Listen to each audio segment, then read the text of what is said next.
Hai, khurumjari miyambu, miyam kamai taurige nungairibo, yam sathina kuire video asangba thangattabase ado miyam ngasidi akhoi agi lalangdagi ahan ahum khak akhoi bobo hoi lakadoini chak chaminadoini akhoi aduna ina yenam khara ina thajabado adai khara lelae sengna chamthoga adagidi morok atekpasingji kutang hekleebako ado mathenje kai tawdoino haibada local bawdo fresh oiba yam sathina ado sise krak krak launa phajana taure तावरगा थोंदोइनेबको अदुगा मथेनसे याम हेंजन तवरगदी मथेनसे चादे दुना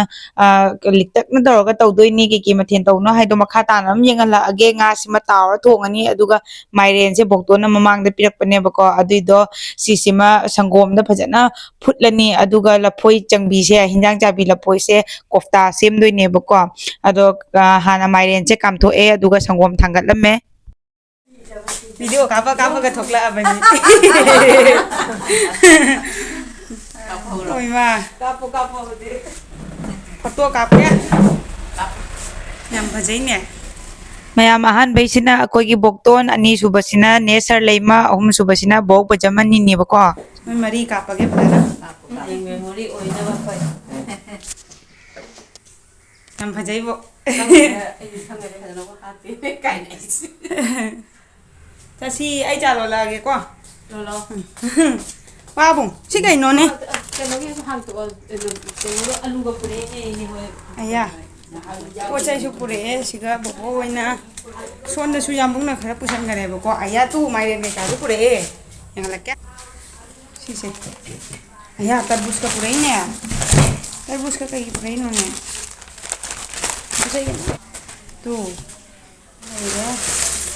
Aya biskut ko beka puraine yam sine do alu ka wow atai di oi ma alu pra pasidi yam nungai re alu sa koi sida yam phang de ko alu na mai tare desi alu dun yam phang na dre hu desi alu tu desi alu pure khoi hujik si cha ba hawrani huji ai sumna thabak tawri amtang yenghalakke sangom put khare sangom da थादारगा भजना तौद्रोबनी से हाउदोइनी माइ तौबसे जन संगोमदा ओइना फुटपनी पुनमा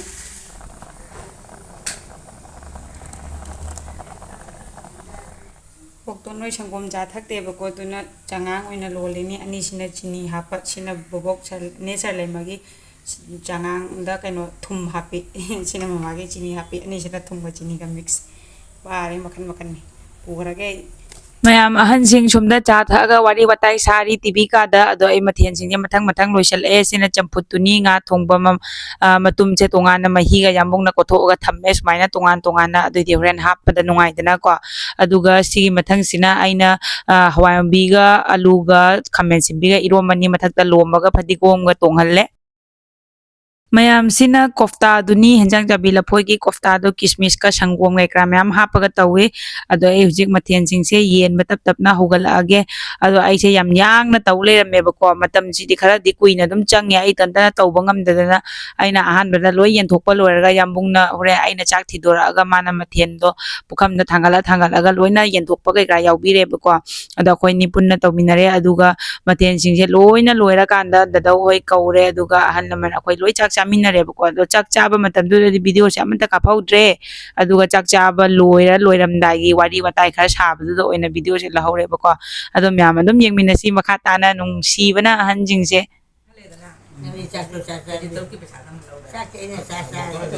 aduga yengna ba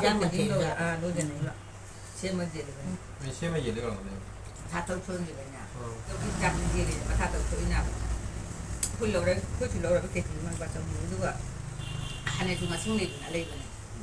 dan sana isana masih sade ba ko kudana sai ba jamal le ngaso han myam le na amma kharo de ko ko de na ko ko da ko da ma ka ko da ko da dan jaba hai myam ngatang tumure tumba hogal aga khoi leise une yam phajadra na han yamunga tomba na loina thangat khrabne ba ko mathak ta oina san toraga aduni myam ko jik tumba hogal e duga ken to ni bokton noi mama oiga watermelon charam me ba ko moi fresh thamba ing modo sikti ing modo haubani na ada moi hojik kanna cinema yengi duga e yambunga so chana ba ye na sig leire ꯁꯤ ꯆꯥꯗ꯭ꯔꯣꯕꯅꯤ ꯏꯕꯥꯅꯤ ꯑꯗꯨꯒ ꯉꯥꯏꯍꯥꯛ ꯂꯩꯔꯒ ꯑꯩꯈꯣꯏ ꯂꯂꯥꯡꯗ ꯕꯣꯛꯇꯣꯟ ꯊꯤꯜꯂꯨꯗꯣꯏꯅꯦꯕꯀꯣ ꯑꯗꯨꯗꯤ ꯃꯌꯥꯝ ꯕ꯭ꯂꯣꯛꯁꯦ ꯑꯗꯨꯝ ꯃꯈꯥ ꯇꯥꯅ ꯌꯦꯡꯃꯤꯟꯅꯁꯤ ꯀꯨꯏꯔꯦ ꯐꯨꯜ ꯚꯤꯗꯤꯑꯣꯁꯨ ꯍꯥꯞꯇꯕ ꯑꯗꯨꯅꯅꯤ ꯅꯨꯡꯁꯥ ꯈꯔ ꯈꯔ ꯅꯦꯝꯊꯔꯛꯑꯦ ꯅꯨꯡꯁꯥ ꯈꯔ ꯈꯔ ꯅꯦꯝꯊꯔꯛꯑꯦ ꯗꯗꯥꯁꯨ ꯃꯣꯕꯥꯏꯜ ꯌꯦꯡꯉꯤ ꯁꯣꯝꯗ ꯃꯃꯥ ꯍꯣꯏ ꯁꯣꯝꯗ ꯇꯤꯚꯤ ꯌꯦꯡꯉꯤ ꯑꯍꯨꯝꯕꯨꯗꯤ ꯌꯦꯡꯉꯦ ꯁꯤꯅꯦꯃꯥ ꯑꯍꯨꯝꯕꯨꯗꯤ ꯌꯥꯝ ꯌꯦꯡꯉꯦ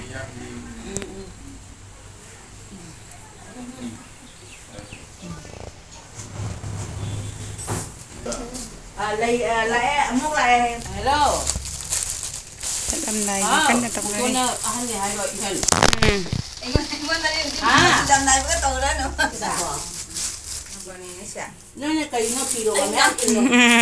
ꯏꯟꯖꯥꯡ ꯏꯜꯂꯣ ꯀꯥꯞꯀꯦ ꯍꯥꯏꯔꯣ ꯀꯥꯞꯄꯤ ꯀꯥꯞꯄꯤ ꯍꯣꯏ ꯍꯥꯏꯒꯦ ꯄꯨꯔꯛꯀꯦ ꯃꯗꯨꯗ ꯀꯥꯎꯅ ꯑꯗꯨꯝ ꯂꯩꯔꯦ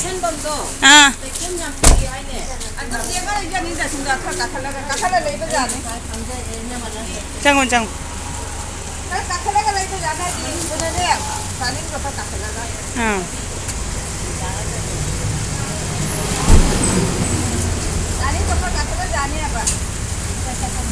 ꯁꯤ ꯐꯤ ꯄꯜꯂꯦ ꯌꯥꯔꯦ ꯌꯥꯔꯦ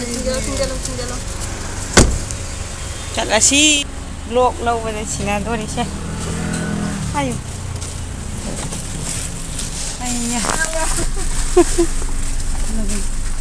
ꯐꯤ ꯂꯧ ꯃꯥ ꯂꯥꯛꯄꯗ ꯍꯥꯏꯔꯛꯀꯦ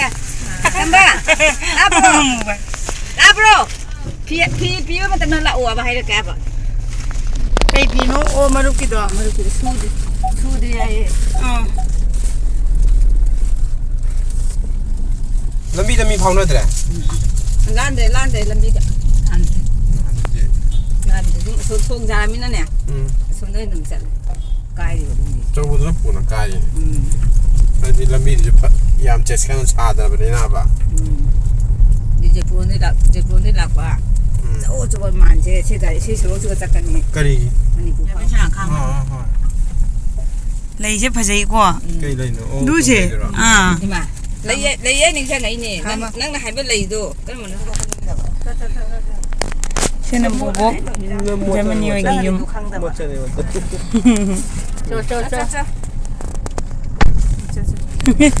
ꯕꯥꯏ ꯕꯥꯏ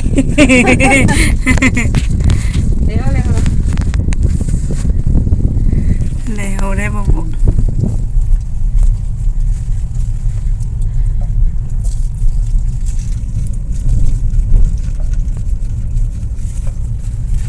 ꯀꯥꯟꯅꯩ ꯗꯨꯀꯥꯟꯁꯦ ꯍꯥꯡꯗꯣꯏꯔꯥ ꯑꯩꯅ ꯁꯤ ꯂꯩꯁꯦ ꯄꯨꯛꯀꯦ ꯍꯥꯏꯕ ꯕꯣꯛꯇꯣꯅ ꯐꯖ ꯐꯖꯕ ꯂꯩ ꯄꯨꯛꯀꯅꯨ ꯍꯥꯏ ꯂꯩ ꯃꯌꯥꯝ ꯂꯩ ꯍꯥꯏ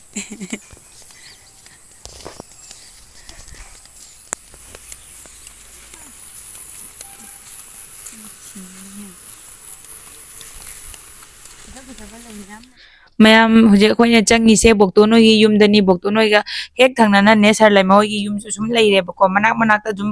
ꯌꯨꯝꯁꯦ ꯅꯛꯅ ꯑꯗꯨꯝ ꯇꯥꯏꯌꯦꯕ ꯈꯪꯕ꯭ꯔꯥ ꯃꯔꯤ ꯕꯣꯟꯇ꯭ꯔꯥꯄꯨꯔ ꯑꯗꯨꯃꯥꯏꯅ ꯂꯩꯔꯛꯇꯣ ꯑꯗꯨꯝ ꯃꯔꯤ ꯁꯝꯅꯕꯗꯣ ꯑꯗꯨꯃꯥꯏꯅ ꯑꯣꯏ ꯑꯗꯣ ꯁꯤꯗꯒꯤ ꯁꯨꯝ ꯆꯪꯉꯒ ꯑꯩꯈꯣꯏꯁꯨ ꯁꯤꯒꯤ ꯁꯦꯝ ꯃꯐꯝꯁꯤꯗ ꯂꯩꯔꯝꯕꯅꯤ ꯕꯣꯛꯇꯣꯟ ꯍꯣꯏꯒ ꯍꯦꯛ ꯊꯪꯅꯅꯗꯣ ꯑꯩꯈꯣꯏꯗꯤ ꯄꯣꯂꯥꯄꯨꯜꯗ ꯆꯍꯤ 10ꯃꯨꯛꯀꯤ ꯃꯃꯥꯡꯗ ꯑꯗꯨꯏꯁꯨ ꯈꯔ ꯍꯦꯜꯂ ꯃꯥꯅꯦ ꯑꯗꯨꯏ ꯃꯃꯥꯡꯗꯩ ꯑꯗꯨꯝ ꯄꯣꯂꯥꯄꯨꯜꯗ ꯍꯣꯡꯗꯣꯛꯑ ꯂꯩꯔꯦꯕꯀꯣ ꯑꯗꯨꯅꯤ ꯃꯌꯥꯝ ꯁꯤꯗ ꯑꯩꯈꯣꯏ ꯀꯩꯀꯩ ꯇꯧꯒꯦ ꯍꯥꯏꯕꯗꯣ ꯃꯈꯥ ꯇꯥꯅ ꯑꯗꯨꯝ ꯌꯦꯡꯉꯁꯤ ꯃꯈꯣꯡ ꯀꯨꯝꯁꯤꯔꯥ ꯁꯤꯁꯦ ꯁꯥꯠꯈ꯭ꯔꯁꯨꯅꯦ ꯃꯥꯏ ꯃꯑꯣꯡꯗ ꯑꯗꯨꯝ ꯐꯖꯕꯅꯦ ꯁꯥꯠꯄ ꯂꯣꯏꯔꯒ ꯌꯥꯝ ꯐꯖꯩꯌꯦ ꯊꯝꯃꯦ ꯑꯩ ꯆꯪꯉꯔꯣꯏꯒꯦ ꯇꯧꯋꯦ ꯁꯤ ꯃꯤꯡꯁꯦꯟꯁꯦ ꯑꯩ ꯌꯦꯡꯕ ꯌꯥꯝ ꯅꯨꯡꯉꯥꯏꯖꯩ ꯃꯁꯛ ꯐꯖꯊꯣꯛꯄꯅꯤ ꯁꯤꯒ ꯌꯦꯡꯉꯒ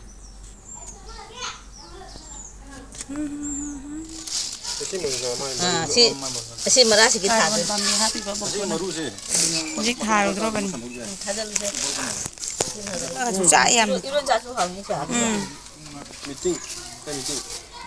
ꯆꯪꯕꯤꯔꯦ ꯑꯩꯈꯣꯏꯒꯤ 이파티다 파리 ꯁꯤꯐꯠꯇꯤꯗꯣ ꯐꯔꯦꯅꯦ 어디로 오라게 뭐 하는 건데 마무리 괜찮아. 전화